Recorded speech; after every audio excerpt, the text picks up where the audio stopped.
हरे कृष्णा। राधे राधे। ओम नमः शिवाय। प्रिय भक्तजनों, आज बृहस्पतिवार के दिन आप बृहस्पति देव की बड़ी ही दुर्लभ कथा सुनेंगे। इस कथा को सुनने से भक्तों की सभी मनोकामनाएं भगवान बृहस्पति देव की कृपा से पूर्ण हो जाती हैं। तो आइए बड़ी ही श्रद्धा प्रसन्नचित्त मन से कथा को सुनते हैं। बृहस्पतिवार की विधि। इस दिन बृहस्पतेश्वर महादेव जी की पूजा होती है। दिन में एक समय ही भोजन करें, पीले वस्त्र धारण करें, पीले पुष्पों को धारण करें। भोजन भी चने की दाल का होना चाहिए, नमक नहीं खाना चाहिए। पीले रंग का फूल, चने की दाल, पीले कपड़े तथा पीले चंदन से पूजन करनी चाहिए। पूजन के पश्चात कथा सुननी चाहिए। इस व्रत के करने से बृहस्पति जी अति प्रसन्न होते हैं तथा धन और विद्या का लाभ होता है। स्त्रियों के लिए यह व्रत अति आवश्यक है। इस व्रत में केले का पूजन होता है। बृहस्पतिवार व्रत कथा। प्राचीन समय की बात है। भारत में एक राजा राज्य करता था। वह बड़ा प्रतापी था तथा दानी था। वह नित्य प्रतिदिन मंदिर में भागवत दर्शन करने जाता था। वह ब्राह्मण और गुरु की सेवा किया करता था। उसके द्वार से कोई भी याचक निराश होकर नहीं लौटता था। वह प्रत्येक गुरुवार को व्रत रखता था एवं पूजन करता था। हर दिन गरीबों की सहायता करता था, परंतु ये सब बातें उसकी रानी को अच्छी नहीं लगती थी। वह न व्रत करती और न किसी को एक भी पैसा दान में देती थी। वह राजा से भी ऐसा करने को मना किया करती थी। एक समय की बात है कि राजा शिकार खेलने वन को चले गए। घर पर रानी और दासी थी। इस समय गुरु बृहस्पति साधु का रूप धारण कर राजा के दरवाजे पर भिक्षा मांगने आए। साधु ने रानी से भिक्षा मांगी तो वह कहने लगी, हे साधु महाराज, मैं इस दान और पुण्य से तंग आ गई हूँ। इस कार्य के लिए तो मेरे पतिदेव ही बहुत हैं। अब आप ऐसी कृपा करें कि सारा धन नष्ट हो जाए तथा मैं आराम से रह सकूं। साधु रूपी बृहस्पति देव ने कहा, हे देवी, तुम बड़ी विचित्र हो। संतान और धन से कोई दुखी नहीं होता, इसको सभी चाहते हैं। पापी भी पुत्र और धन की इच्छा करता है।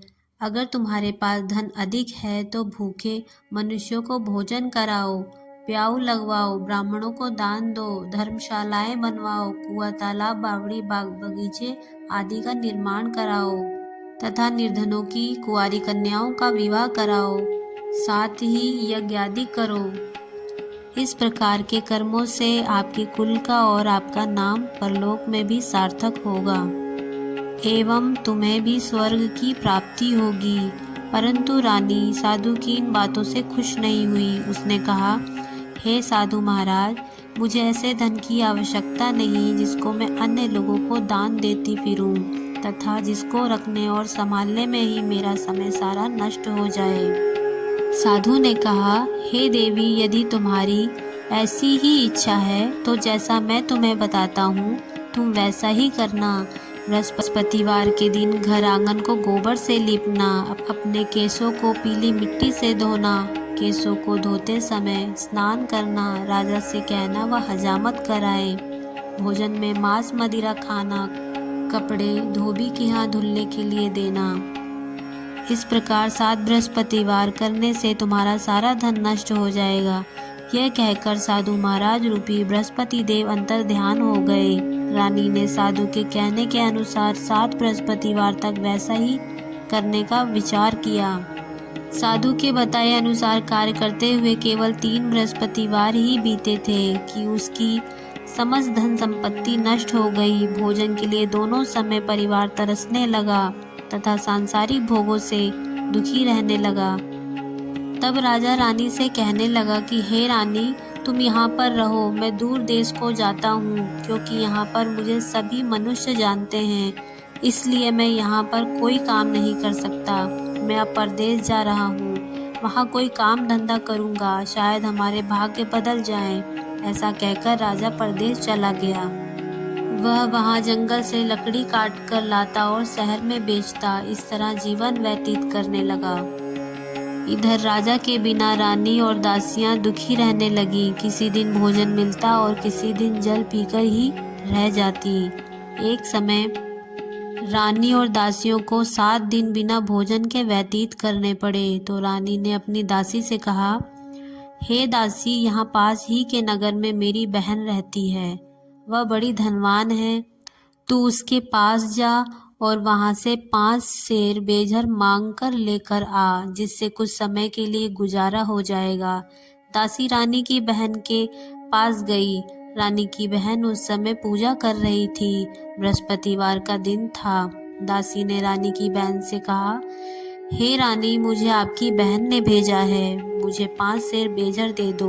दासी ने यह बात अनेक बार कही, परंतु रानी की बहन ने कोई उत्तर नहीं दिया, क्योंकि वह उस समय बृहस्पतिवार की कथा सुन रही थी। जब दासी को रानी की बहन से कोई उत्तर नहीं मिला तो वह बहुत दुखी हुई। उसे क्रोध भी आया। वह लौटकर रानी से बोली, हे रानी, आपकी बहन बहुत घमंडी है। वह छोटे लोगों से बात भी नहीं करती। मैंने उससे कहा तो उसने कोई उत्तर नहीं दिया। मैं वापस चली आई। रानी बोली, हे दासी, इसमें उसका कोई दोष नहीं। जब बुरे दिन आते हैं तब कोई सहारा नहीं देता। अच्छे बुरे का पता विपत्ति में ही लगता है। जो ईश्वर की इच्छा होगी वही होगा। यह सब हमारे भाग्य का दोष है। उधर रानी की बहन ने सोचा कि मेरी बहन की दासी आई थी, परंतु मैं उससे नहीं बोली, इससे वह बहुत दुखी हुई होगी। अतः कथा सुन और विष्णु भगवान का पूजन समाप्त कर वह अपनी बहन के घर आई और कहने लगी, हे बहन, मैं बृहस्पतिवार का व्रत कर रही थी। तुम्हारी दासी हमारे घर गई थी, परंतु जब तक कथा होती है तब तक हम लोग ना उठते हैं और ना ही बोलते हैं, इसलिए मैं नहीं बोली।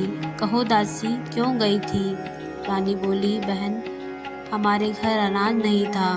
वैसे तुमसे कोई बात छिपी नहीं है, इस कारण मैंने दासी को तुम्हारे पास 5 सेर बेझर लेने के लिए भेजा था। रानी की बहन बोली, बहन देखो, बृहस्पति भगवान सबकी मनोकामना पूर्ण करते हैं। देखो, शायद तुम्हारे घर में ही अनाज रखा हो। यह सुनकर दासी घर के अंदर गई तो वहाँ उसे एक घड़ा बेझर का भरा मिल गया। उसे बड़ी हैरानी हुई, क्योंकि उसने एक एक बर्तन देख लिया था। उसने बाहर आकर रानी को बताया। दासी अपनी रानी से कहने लगी, हे रानी, देखो, वैसे हमको जब अन्न नहीं मिलता तो हम रोज ही व्रत करते हैं। अगर इनसे इस व्रत की विधि और कथा पूछ ली जाए तो उसे हम भी कर लिया करेंगे। दासी के कहने पर रानी अपनी बहन से बृहस्पतिवार व्रत के बारे में पूछा। उसकी बहन ने बताया, हे रानी बहन, बृहस्पतिवार को सूर्योदय से पूर्व उठकर स्नान करके बृहस्पतिवार का व्रत करना चाहिए, लेकिन उस दिन सिर नहीं धोना चाहिए। बृहस्पतिवार के व्रत में चने की दाल और मुनक्कों से विष्णु भगवान का केले के वृक्ष की जड़ से पूजन करनी चाहिए तथा दीपक जलाना चाहिए। उस दिन एक ही समय भोजन करें। भोजन पीले खाद्य पदार्थ का होना चाहिए और कथा सुने। इस प्रकार करने से गुरु भगवान प्रसन्न होते हैं, अन्य पुत्र धन देते हैं। इस तरह व्रत और पूजन की विधि बताकर रानी की बहन अपने घर लौट गई। रानी और दासी दोनों ने निश्चय किया कि वे बृहस्पति देव भगवान का पूजन जरूर करेंगी। 7 दिन बाद जब बृहस्पतिवार आया तो उन्होंने व्रत रखा। घुड़साल में जाकर चना और गुड़ बीन लाई तथा उसकी दाल से केले की जड़ में विष्णु भगवान का पूजन किया। अब भोजन कहाँ से आए? दोनों बड़ी दुखी हुई, परंतु उन्होंने व्रत किया था, इस कारण बृहस्पति देव भगवान प्रसन्न थे। वे एक साधारण व्यक्ति के रूप में 2 थालों में सुंदर पीला भोजन लेकर आए और दासी को देकर बोले, हे दासी, यह भोजन तुम्हारे और रानी के लिए है, तुम दोनों करना। दासी भोजन पाकर बड़ी प्रसन्न हुई और रानी से बोली, रानी जी, भोजन कर लो। रानी को भोजन आने के बारे में कुछ पता नहीं था, इसलिए वह दासी से बोली, जा तू ही भोजन कर, क्योंकि तू हमारी व्यर्थ में हंसी उड़ाती है। दासी बोली, एक व्यक्ति अभी भोजन दे गया है। रानी कहने लगी, वह भोजन तेरे लिए ही दे गया होगा, तू ही भोजन कर। दासी ने कहा, वह व्यक्ति हम दोनों के लिए 2 थालों में भोजन दे गया है, इसलिए मैं और आप दोनों ही साथ साथ भोजन करेंगे। फिर दोनों ने गुरु भगवान को नमस्कार कर भोजन प्रारंभ किया। उसके बाद से वे प्रत्येक बृहस्पतिवार को गुरु भगवान का व्रत और पूजन करने लगी। बृहस्पति भगवान की कृपा से उनके पास धन हो गया, परंतु रानी फिर से पहले की तरह आलस्य करने लगी। तब दासी बोली, देखो रानी, तुम पहले भी इस प्रकार आलस्य करती थी, तुम्हें धन के रखने में कष्ट होता था, इस कारण सभी धन नष्ट हो गया। अब गुरु भगवान की कृपा से धन मिला है तो फिर तुम्हें आलस्य होता है। बड़ी मुसीबतों के बाद हमने यह धन पाया है, इसलिए हमें दान पुण्य करना चाहिए। तुम भूखे मनुष्यों को भोजन कराओ, प्याऊ लगवाओ, ब्राह्मणों को दान दो, कुआं, तालाब, बावड़ी आदि का निर्माण करवाओ, मंदिर पाठशाला बनवाकर दान दो, कुंवारी कन्याओं का विवाह करवाओ, धन को शुभ कार्यों में खर्च करो, जिससे तुम्हारे कुल का यश बढ़े तथा स्वर्ग प्राप्त हो और पितृ प्रसन्न हो। दासी की बात मानकर रानी ने इसी प्रकार के कर्म करने प्रारंभ किए, जिससे उनका काफी यश फैलने लगा। एक दिन रानी और दासी आपस में विचार करने लगी कि जाने राजा किस दशा में होंगे, उनकी कोई खोज खबर नहीं है। गुरु भगवान से उन्होंने प्रार्थना की और भगवान ने रात्रि में राजा को स्वप्न में कहा, हे राजन उठ, तेरी रानी तुझको याद करती है, अब अपने देश को लौट जा। राजा प्रातःकाल उठकर जंगल से लकड़ियां काटकर लाने के लिए जंगल की ओर चल पड़ा। जंगल से गुजरते हुए वह सोचने लगा, रानी की गलती से कितने दुख भोगने पड़े। राजपाट छोड़कर उसे जंगल में आकर रहना पड़ा। जंगल से लकड़ियां काटकर उन्हें बेचकर गुजारा करना पड़ा। उसी समय उस जंगल में बृहस्पति देव एक साधु का रूप धारण कर आए और राजा के पास आकर बोले, हे लकड़हारे, तुम इस सुनसान जंगल में किस चिंता में बैठे हो, मुझे बताओ। ये सुन राजा के नेत्रों में जल भर आया और साधु की वंदना कर बोला, हे प्रभु, आप सब कुछ जानने वाले हैं। इतना कहकर राजा ने साधु को अपनी संपूर्ण कहानी सुना दी। महात्मा तो स्वभाव से ही दयालु होते हैं। वे राजा से बोले, हे राजा, तुम्हारी पत्नी ने बृहस्पति देव के प्रति अपराध किया था, जिसके कारण तुम्हारी यह दशा हुई। अब तुम किसी प्रकार की चिंता मत करो, भगवान तुम्हें पहले से अधिक धन देंगे। देखो, तुम्हारी पत्नी ने बृहस्पतिवार का व्रत करना प्रारंभ कर दिया है। अब तुम भी बृहस्पतिवार का व्रत करके चने की दाल व गुड़ और जल को लोटे में डालकर केले के पत्ते से भगवान विष्णु का पूजन करो। फिर कथा कहो या सुनो, भगवान तुम्हारी सब मनोकामनाओं को पूर्ण करेंगे। साधु को प्रसन्न देख राजा बोला, हे प्रभु, मुझे लकड़ी बेचकर इतना पैसा भी नहीं बचता जिससे भोजन करने के उपरांत कुछ बचा सकूं। मैंने रात्रि में अपनी पत्नी को व्याकुल देखा है। मेरे पास कोई साधन नहीं जिससे समाचार जान सकूं। फिर मैं बृहस्पतिवार की कौन सी कहानी कहूँ या सुनूं? मुझको तो कुछ भी मालूम नहीं है।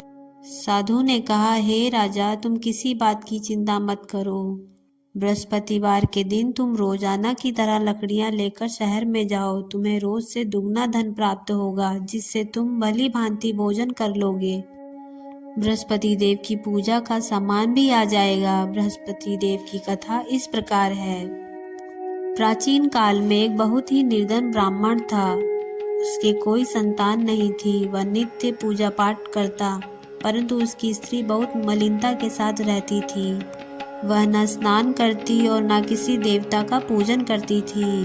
प्रातःकाल उठते ही सर्वप्रथम भोजन करती, बाद में कोई अन्य कार्य करती। ब्राह्मण देवता बहुत दुखी रहते थे। पत्नी को बहुत समझाते, किंतु उसका कोई परिणाम न निकलता। भगवान की अनुकंपा से एक समय उस ब्राह्मण की पत्नी गर्भवती हुई और 10वें महीने एक सुंदर कन्या को जन्म दिया। निर्धन ब्राह्मण कन्या के जन्म से बहुत दुखी हुआ। धीरे धीरे ब्राह्मण की कन्या बड़ी होने लगी। बचपन से ही उस कन्या की रुचि भगवान विष्णु जी की पूजा में थी। वह प्रातः उठते ही स्नान आदि करके भगवान विष्णु की पूजा करने मंदिर में जाती थी। बृहस्पतिवार को व्रत करके विधिवत पूजा पाठ करती थी। पूजा पाठ करने के बाद वह पढ़ने के लिए पाठशाला में जाती थी। घर से चलते हुए वह मुट्ठी भर जौ साथ लेकर जाती और पाठशाला के रास्ते में थोड़े थोड़े जौ गिराती जाती थी। जब वह पाठशाला से घर लौट तो जौ के वह दाने सोने में बदले हुए मिलते थे। लड़की सभी सोने के दाने बीन लाती थी। एक दिन जब वह सोने के दाने को साफ कर रही थी तो उसकी माँ ने कहा, बेटी, सोने के दाने साफ करने के लिए सोने का सूप भी होना चाहिए। अगले दिन बृहस्पतिवार था। उसने भगवान बृहस्पति देव की पूजा करते हुए प्रार्थना की, हे भगवान, यदि मैंने आपका व्रत विधिवत किया हो तो मुझे सोने का सूप दे दो। भगवान बृहस्पति देव ने उसकी मनोकामना पूरी करने का वचन दिया। पाठशाला से लौटते समय उसे रास्ते में सोने का सूप पड़ा हुआ मिला। घर लौटकर सोने का सूप अपनी माँ को दिखाकर वह सोने के दाने साफ करने लगी। उसी समय नगर का राजकुमार उसके घर के पास उस सुंदर लड़की को सोने के सूप में जौ साफ करते देख राजकुमार उस पर मोहित हो गया। महल में लौटकर राजकुमार ने राजा से उस लड़की से विवाह करने की इच्छा प्रकट की तो राजा ने ब्राह्मण को महल में बुलाकर राजकुमार से उसकी लड़की के विवाह की बात कही। ब्राह्मण तैयार हो गया। धूमधाम से उस लड़की का विवाह राजकुमार से हो गया। दुल्हन बनकर ब्राह्मण की लड़की महल में चली गई। लड़की के चले जाने से ब्राह्मण फिर निधन हो गया। उसे कई कई दिन भोजन भी नहीं मिलता था। बहुत दुखी होकर ब्राह्मण एक दिन अपनी लड़की के पास गया। अपने पिता से निर्धनता का समाचार सुनकर उसे बहुत सा धन देकर पिता को विदा किया। उस धन से ब्राह्मण के कुछ दिन तो आराम से गुजर गए, लेकिन जल्दी ही फिर भूखों मरने की हालत हो गई। ब्राह्मण अपनी लड़की से धन लेने के लिए फिर से महल में पहुंचा। लड़की ने पिता की बुरी हालत देखकर कहा, पिताजी, आखिर आप कब तक मुझसे धन लेकर जीवन यापन करेंगे? आप कोई ऐसा उपाय क्यों नहीं करते जिससे आपका घर धन संपत्ति से भर जाए? ब्राह्मण ने कहा, मैंने तेरी माँ को बहुत समझा लिया पर उसकी समझ में कुछ नहीं आता। उसका फूहड़पन नष्ट हो तो घर की निर्धनता भी दूर हो जाए। तब कुछ सोचकर लड़की ने पिता से कहा, पिताजी, आप कुछ दिन के लिए माँ को। तब कुछ सोचकर ब्राह्मण पत्नी को लड़की के पास महल में छोड़ आया। लड़की ने अपनी माँ से कहा, माँ, तुम कल प्रातः उठकर स्नान आदि करके भगवान बृहस्पति देव विष्णु जी की पूजा अवश्य करना। पूजा करने से तुम्हारी निर्धनता अवश्य दूर हो जाएगी। लेकिन उसकी माँ ने उसकी कोई बात नहीं मानी। तब क्रोधित होकर लड़की ने अपनी माँ को एक कक्ष में बंद कर दिया। सूर्योदय के समय माँ को उठाकर जबरदस्ती उसे स्नान कराया और फिर मंदिर में ले जाकर भगवान बृहस्पति देव की पूजा कराई। कुछ दिनों तक ऐसा करने से माँ की बुद्धि में परिवर्तन हुआ और वह स्वयं बृहस्पतिवार का व्रत रखने लगी। उसके व्रत रखने से ब्राह्मण के घर में भगवान विष्णु की अनुकंपा से धन की वर्षा होने लगी। दोनों पति पत्नी धन संपत्ति पाकर आनंद पूर्वक जीवन यापन करते हुए विष्णु धाम को चले गए। लकड़हारा बने राजा ने उस साधु से भगवान बृहस्पति देव की यह कथा सुनकर बृहस्पतिवार का व्रत करके भगवान विष्णु की पूजा की। उस दिन से उनके सभी कलेश दूर हो गए। लेकिन अगले बृहस्पतिवार को कामकाज में अधिक व्यस्त रहने के कारण उसने भगवान बृहस्पति देव जी का व्रत नहीं किया। भगवान बृहस्पति देव लकड़हारे से क्रोधित हो गए और उसे भूल की सजा दी। उस दिन नगर के राजा ने नगर में घोषणा करके सबको सूचित किया, प्रत्येक नागरिक मेरे महल में भोजन करने आए। जो नहीं आएगा उसे अपराधी मानकर भारी दंड दिया जाएगा। लकड़हारा बने राजा ने उस नगर के राजा की घोषणा तो सुनी, लेकिन जंगल से लकड़ी काटकर लाने और बेचने में देर हो जाने के कारण वह समय पर महल में भोजन करने नहीं पहुंच सका। अतः राजा के सैनिक लकड़हारे को पकड़कर महल में ले गए। राजा ने उसे महल के कक्ष में बैठाकर भोजन कराया। उस कक्ष में एक खूंटी पर रानी का सोने का हार टका हुआ था। लकड़हारा अकेले उस कक्ष में भोजन कर रहा था। तभी उसने एक आश्चर्यजनक घटना घटती देखी। देखते ही देखते वह खूंटी हार को निगल गई। थोड़ी देर के बाद राजा ने हार को गायब देखा तो लकड़हारे को कारावास में डलवा दिया। लकड़हारा मन ही मन अपने भाग्य को कोसने लगा। तभी उसे जंगल में मिले साधु का स्मरण हो आया। थोड़ी देर में भगवान बृहस्पति देव सन्यासी के रूप में उनके सामने प्रकट हुए और कहा, हे लकड़हारे, तूने भगवान बृहस्पति देव की पूजा नहीं की, इसी कारण तुम्हें कष्ट हुआ है। लेकिन अब चिंता मत करो। बृहस्पतिवार के दिन कारागार के दरवाजे पर तुम्हें कुछ पैसे पड़े हुए मिलेंगे। उन पैसों से भगवान बृहस्पति देव का व्रत करके उनकी पूजा करोगे तो तुम्हारे सब दुख नष्ट हो जाएंगे। बृहस्पतिवार के दिन दरवाजे पर पड़े मिले पैसों से चने और गुड़ मंगाकर लकड़हारे ने बृहस्पतिवार की कथा कही तो भगवान बृहस्पति देव ने प्रसन्न होकर उसे नगर के राजा को स्वप्न में लकड़हारे को कारागार से मुक्त करने को कहा। सुबह राजा ने अपने कक्ष में आकर देखा तो खूंटी पर रानी का हार टंगा हुआ था। राजा ने लकड़हारे को मुक्त कर दिया और उसे धन और आभूषण देकर विदा किया। राजा को स्मरण हो आया कि आज उसने किसी को बृहस्पतिवार व्रत की कथा नहीं सुनाई है। राजा ने उन लोगों को रोककर कहा, भाइयों, अब सबको ले जाने से पहले मुझसे बृहस्पतिवार की कथा सुन लें। लोगों ने राजा पर क्रोधित होते हुए कहा, तुम पागल तो नहीं हो? लेकिन कुछ बड़े बूढ़े लोगों ने कहा, अच्छा भाई, साथ में चलते चलते तुम अपनी कथा भी सुना लो। राजा ने चलते हुए आधी कथा ही सुनाई थी कि सब हिलने लगा। राजा के पूरी कथा सुनाते ही सब उठकर बैठ गया। लोगों ने हैरानी से दांतों तले उंगली दबाई और अगले बृहस्पतिवार से भगवान बृहस्पतिवार का व्रत करने व कथा सुनने का निश्चय कर लिया। अब घोड़े पर सवार राजा चलते हुए एक किसान के पास पहुंचा। किसान अपने खेत में हल चला रहा था। राजा ने कहा, अरे भाई, मुझसे बृहस्पतिवार की कथा सुन लो।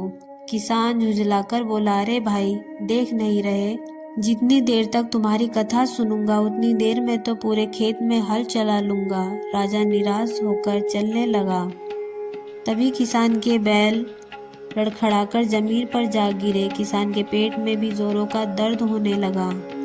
उस किसान की पत्नी जब खाना लेकर आई तो उसने किसान से इस बारे में पूछा। किसान ने घुड़सवार की पूरी कहानी सुनाई।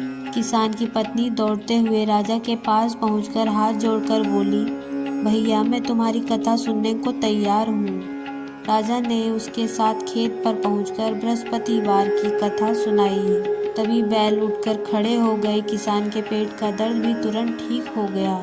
राजा अपनी बहन के घर पहुंचा तो उसकी बहुत आवभगत हुई। अगले दिन सुबह उठकर राजा ने देखा घर के सभी लोग भोजन कर रहे हैं। किसी भूखे को बृहस्पतिवार की कथा सुनाए बिना राजा भोजन नहीं करता था। उसने बहन से कहा, बहन, क्या घर में कोई ऐसा व्यक्ति है जिसने अभी तक भोजन ना किया हो? उसकी बहन बोली, भैया, हमारे घर में तो क्या आपको पूरे नगर में कोई ऐसा व्यक्ति नहीं मिलेगा जिसने सुबह सुबह भोजन नहीं किया हो। तब राजा ने बहन के घर से निकलकर उस नगर में बिना भोजन किए व्यक्ति की तलाश की।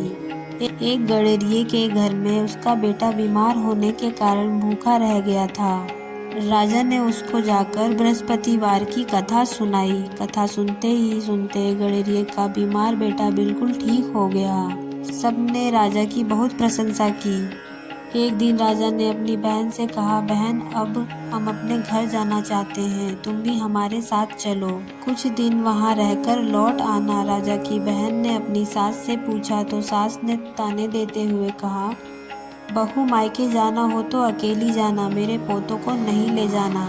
तुम्हारे भाई के कोई संतान नहीं है, कहीं तुम्हारी भाभी मेरे पोतों पर कोई जादू टोना ना कर दे। दूसरे कक्ष में बहन की सास की बातें सुनकर राजा दुखी मन से अकेले ही अपने नगर को लौट गया। रानी ने राजा से कहा, आप तो अपनी बहन को साथ लाने की बात कहकर गए थे, फिर बहन को साथ क्यों नहीं लेके आए? तब राजा ने दुखी होते हुए कहा, रानी, हम निसंतान हैं, इसलिए कोई हमारे घर आना पसंद नहीं करता। रानी ने राजा को समझाया, हे प्राणनाथ, हमें बृहस्पति देव ने सब कुछ दिया है, अब भगवान बृहस्पति देव हमें संतान भी अवश्य देंगे। बृहस्पतिवार को विधिवत व्रत करते हुए राजा रानी ने भगवान बृहस्पति देव से संतान के लिए प्रार्थना की।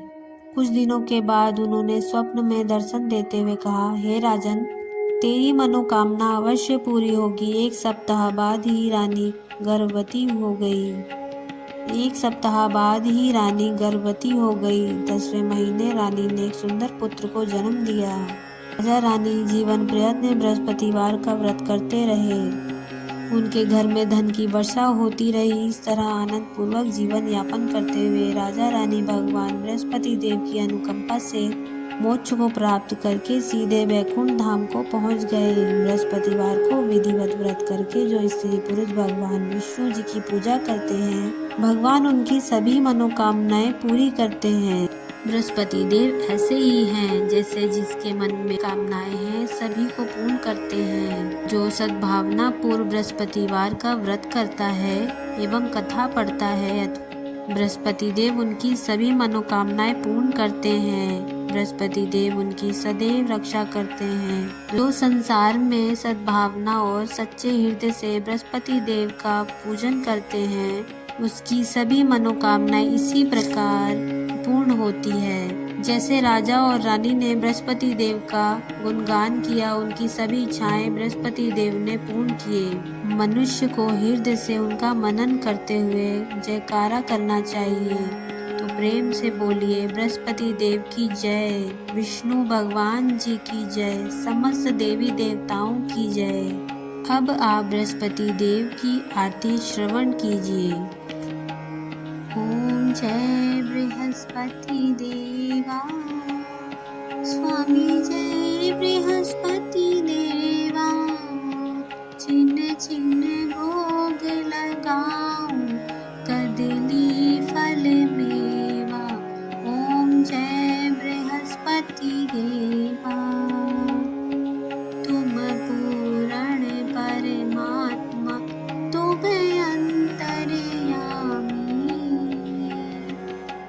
जगत पिता जगदीश्वर, तुम सबके स्वामी।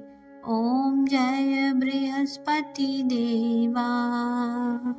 चरणामृत निज निर्मल, सब पातक हरता। सकल मनोरथ दायक, कृपा करो भरता। ओम जय बृहस्पति देवा। तन मन धन अर्पण कर, जो जन शरण पड़े। प्रभु प्रकट तब हो कर, आकर द्वार खड़े। ओम जय बृहस्पति देवा। दीन दयाल दयानिधि, भक्तन हितकारी। पाप दोष सब हरता, भव बंधन हारी। ओम जय बृहस्पति देवा। सकल मनोरथ दायक, सब संशय हारी। विषय विकार मिटाओ, संतन सुखकारी। ओम जय बृहस्पति देवा। जो कोई आरती तेरी प्रेम सहित गावे, चेष्टानंद आनंद सो निश्चय पावे। ओम जय बृहस्पति देवा। ओम जय बृहस्पति देवा, स्वामी जय बृहस्पति देवा। छिन छिन भोग लगाऊं, कदली फल मेवा। ओम जय बृहस्पति देवा। जय विष्णु भगवान जी की।